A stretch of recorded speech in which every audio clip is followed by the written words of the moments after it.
Ladies and gentlemen, I'm really happy to introduce you to our last speaker, our final speaker of today.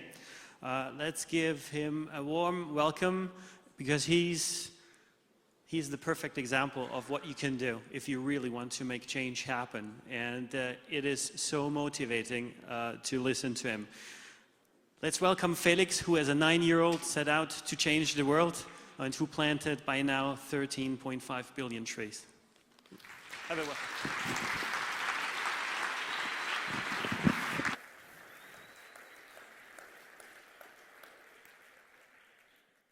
On the 14th of July, 1789, Louis XVI wrote in his diary the word nothing, one of the biggest misinterpretations of history. Today we live in a society where 62 people own as much as 3.5 billion people. And these 3.5 billion people earn less than $2.50 a day. We live in a society where 1% of the population owns 99% of the wealth. And this 1% of the population is most responsible for the climate crisis. This summer, or last summer of 2015, we reduced our aid for the refugee camps by 51% and essentially decreased the food intake of 4 million refugees to 800 calories a day, essentially forcing them to flee to Europe. And when the first ones of those refugees were stuck in a train station in Hungary, the German Chancellor Angela Merkel opened the borders and said, "Wir schaffen das." And I was very proud to be German. And now, in discussing how we're going to deal with these refugees, we are missing the big picture, which is that we're at the beginning of the biggest mass migration in human history. The UN is expecting about 200 million climate refugees in the next few decades. And the UN is also expecting that until 2100, the population of Africa will increase from 1.2 billion to 4.7 billion. While at the same time, climate change, global warming is making Africa a lot less inhabitable. So we are at the beginning of the biggest mass migration in history. So we have to finally wake up and do something about these problems facing our future. Otherwise, we will be remembered like Louis XVI and his government. And when I'm talking about these challenges, I'm talking about two main crises facing our future. The first one is the global poverty crisis, because every day 30,000 people are dying of starvation, and 1 billion people is living with less than $1 a day. And at the same time, we also have a global climate crisis, because every day we take as much carbon, so coal, oil, and gas, out of the ground as it took 1 million days for the sun to store it there. So we have these two main crises, and we've been knowing about them since 40 years, since the first Club of Rome report, The Limits of Growth, or at least since 20 years, since the first International Sustainability Conference. But far too little is happening to solve these problems. And we children and youth, we've often asked ourselves, why is so little happening to solve these problems? The first possible reason is the meaning of future. For most people, future means 20, 30, or even 40 years. But for many of us children and youth, 2100 could still be in our lifetime. The second possible reason why so little is happening is that many adults, especially in the US, are hiding behind the climate skeptics, the ones that say there is no climate crisis. But the reality is that 97% of all climate scientists agree that global warming exists, so there is no debate.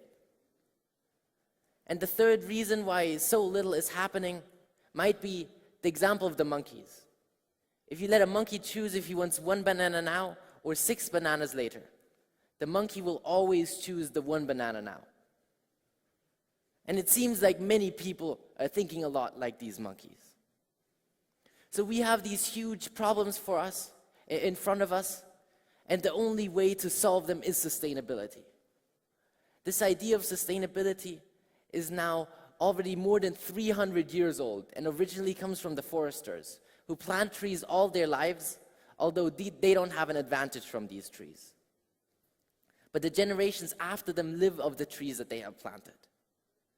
And the best definition of sustainability that I've ever heard came from the indigenous people from North America, where the tribal leader Sean once told us that in his tribe, every time they make a decision, they first consult a council of elders.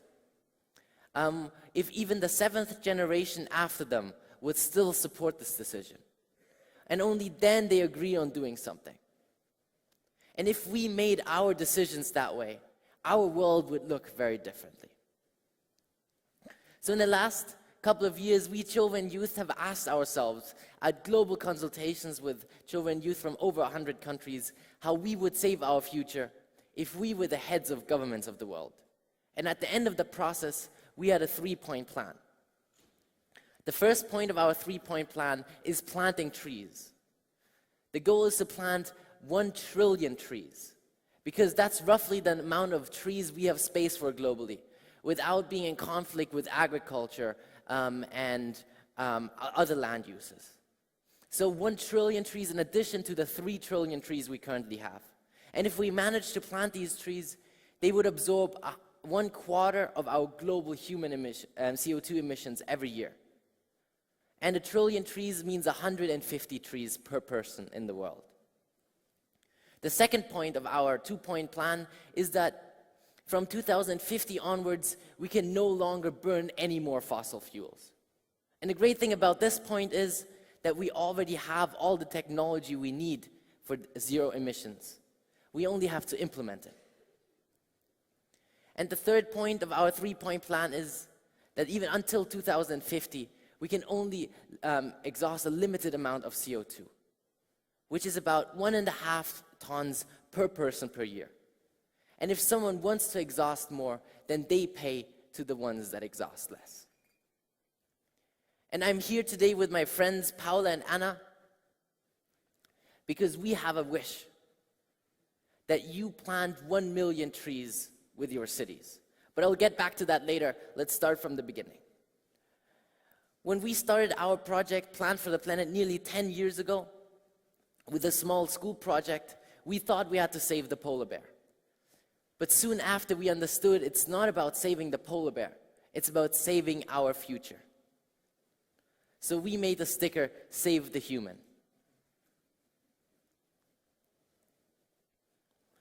And now there are thousands of children and youth all around the world spreading our message by giving speeches just like me right now.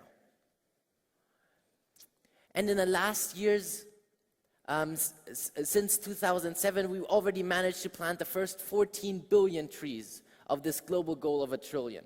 Obviously with the help of many companies, governments, organizations all around the world that are all contributing to this goal. And we children and youth also set ourselves a second goal, which is to educate 1 million children and youth as Plant for the Planet ambassadors, so they can spread our message of the importance of planting trees all around the world. And we already have the first 50,000 in 50 countries. And we empower all these ambassadors at our academies. These are 1-day workshops that have taken place all around the world. And they always start with a presentation of another ambassador who's already been educated. And after that, we all practice giving presentations ourselves. And then obviously we plant trees and answer questions like, how do we get others involved in our projects? How do we organize a planting event? How do we get the media to report about us? And then we make plans, what we want to do in our schools afterwards, how we want to spread the message. We then present our plans, and at the end, everyone that wants to participate gets a certificate as a climate justice ambassador. And I'd like to show you some of the things we learn at these academies. This is how the world looks as we got to know it. The bigger a country is by land area, the bigger the country is on this map. But the world also has many other faces.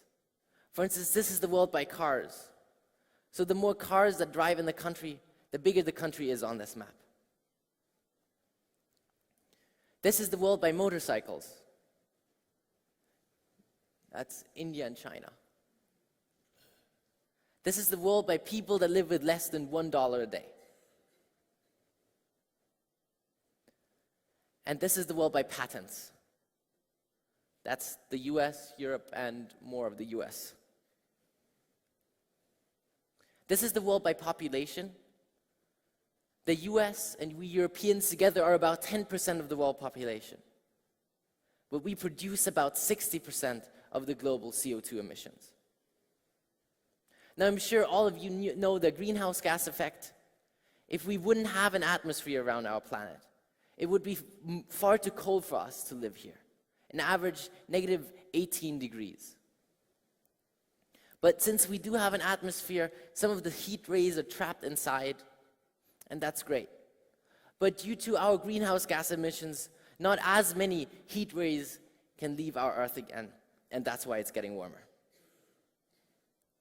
And we're already seeing the effects all around the world. This is how the Arctic ice looked in 1980, and this is how the Arctic ice looked in 2007. Now, here we have the Arctic ice, and next to it we have the Greenland ice. Does anyone here have an idea what the two main differences between these ice areas are? Yeah? Exactly, that's the first difference. The Greenland ice is on land while the Arctic ice is in water. What's the second difference? The second difference is the thickness. The Arctic ice is between 2 and 3 meters on average thick, 2 or 3 meters thick. Well, the Greenland ice is about 2 to 3 kilometers thick. And since the Arctic ice is in water, if it melts, the sea level won't rise.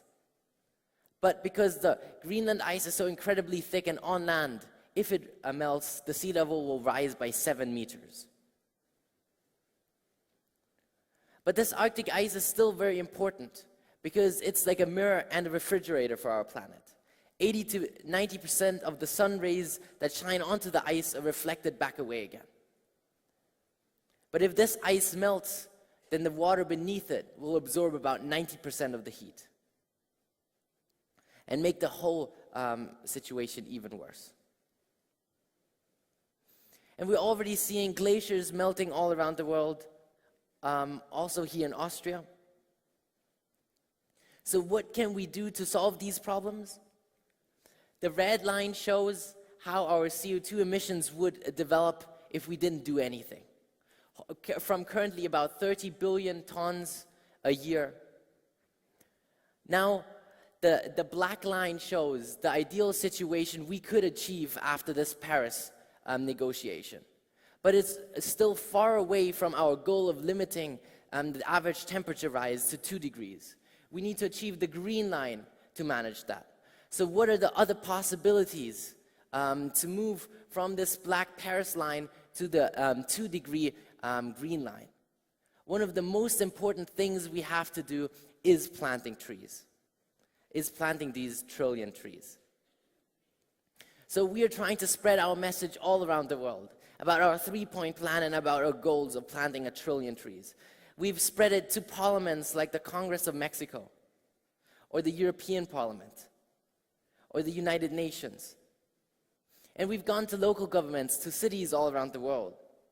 And one city in Mexico, for instance, signed a contract with us that they will plant 200 million trees over the next couple of years. So 150 trees for each one of their citizens. And we've also talked to many heads of governments around the world, contacted these heads of governments. For example, we've hosted our youth summit and sent a manifesto of the youth to the governments at the G7 summit in Elmau. And we contacted all the heads of governments of the world, asking them how they're planning to save our future. But just as important as getting governments and companies to act is convincing the people that something has to be done. And one of the things we do is our campaign, Stop Talking, Start Planting, where we cover prominent people's mouths. For example, with now the King of Spain. One day after we took the picture, it was in all newspapers, and not just in the newspapers, but even on the cover pages. And we children youth also have an e-card. So if you go on our website and you click on e-card, you'll get that window. Then you can upload a picture. For example, the President of Mexico. If the picture doesn't fit, just upload another one. And if it still doesn't fit, you can use the arrows and then send it to your friends. And each January, when all around the world we have the Christmas trees lying on our streets or in certain parts of the world, many of us, our youth, go around and put speech bubbles on these trees. Like if I had arms, I would be planting trees. Suche Partner zwecks Fortpflanzung. That doesn't work in translation. Or retten Sie wenigstens meinen Stammbaum. And many of us are demonstrating, for example, during the COP15 conference in Denmark, in Copenhagen, we protested in front of the Chancellery. And currently we're working on a demonstration package for our ambassadors, which would have things like stop talking, start planting hands so you can stick them on political campaign posters. And about a few years ago, we tried to start a project with the chocolate industry. But the chocolate industry didn't want to support us, so one of our ambassadors jokingly said, let's make our own chocolate. And we took that seriously, and that turned into the Change chocolate, or Die gute Schokolade in German. And it's now the most selling fair trade chocolate in Germany. And with every 5 chocolates we sell, we can plant a tree. And currently we're also working on an app for the Change chocolate. So if you're around in the city near a store that sells the chocolate, you'll hear a beep in your pocket and know where to go shopping. And a few months ago, we asked the astronauts of the International Space Station if they also wanted to try. And shortly after, 12 bars of chocolate were on the Albert Einstein to the International Space Station. So 2 bars for each astronaut. So our chocolate is also astronaut food. And currently we're also working on a project called Make the World Look Better. Some of you might know that to produce 1 t-shirt out of cotton, you need about 3,000 liters of water. So when making our own Plant for the Planet t-shirts, we tried to find out if there were better methods of making t-shirts. And we found out that you can make t-shirts out of wood. And our new Plant for the Planet t-shirts are obviously now made out of wood and called the tree shirts. Now some of you might ask yourself, isn't that counterproductive? They plant trees and then they cut them down for their t-shirts. But that's exactly why we're making them, because we have to communicate. That's a very good thing to use wood. We have to use wood as much as possible, not just in our t-shirts, but more importantly in our construction. Because if we use wood, then the carbon stays stored in that wood. So if we build a building out of wood and it stands there for 100 years, then the carbon will be stored in that building as well. Now, don't forget that 50% of the buildings we will be living in 2050 haven't been built yet. So let's build them out of wood. That's why we're wearing these t-shirts. But we don't just want to wear them ourselves.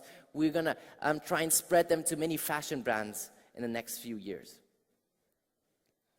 And we're also working on a big project in Campeche, in Mexico, on the Yucatan Peninsula, where we're trying to reforest vast areas of degraded land. We just built a tree nursery there, which has 300,000 saplings, with 30 foresters that plant all around the world, all around the year, and we currently plant about 1 million trees each year. And now for that project, we need your help, and helping is very easy. What you need to do is take out a business card and a pen, and on the back of the business card, write the number of trees you want us to plant for you. And we can plant 1 tree for €1. So if, for example, if you write 150 trees on the business card, in a few days I'll send you an email how to transfer the money. Then we will plant these trees here in Campeche in Mexico, and should you ever be on holidays in that area, you can then go and visit your trees.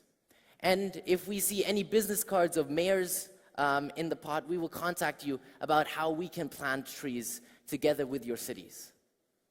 And if there's not enough space to plant trees in your cities, we can do that with partner projects or there in Campeche. We will find ways to make it possible.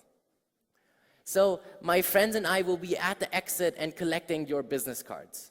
And I'm hoping we will work together with many of you. And when you leave tonight, you will see at the exit that we have the books Tree by Tree and Everything Would Be All Right, and of course, our Change Chocolate in German and in English for all the participants. Well, the chocolate is not really in a language. Thank you.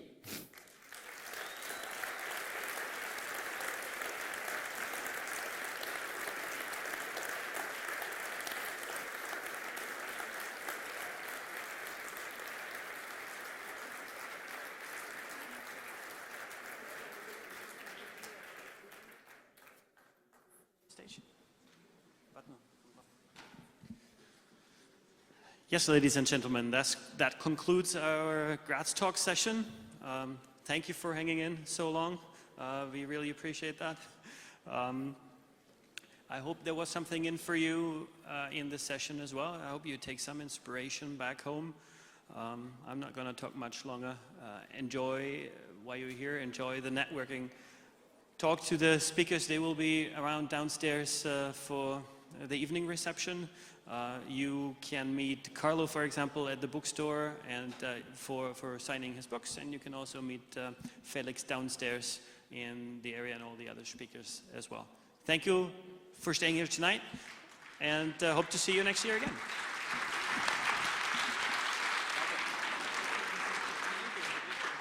Thank you. Thanks.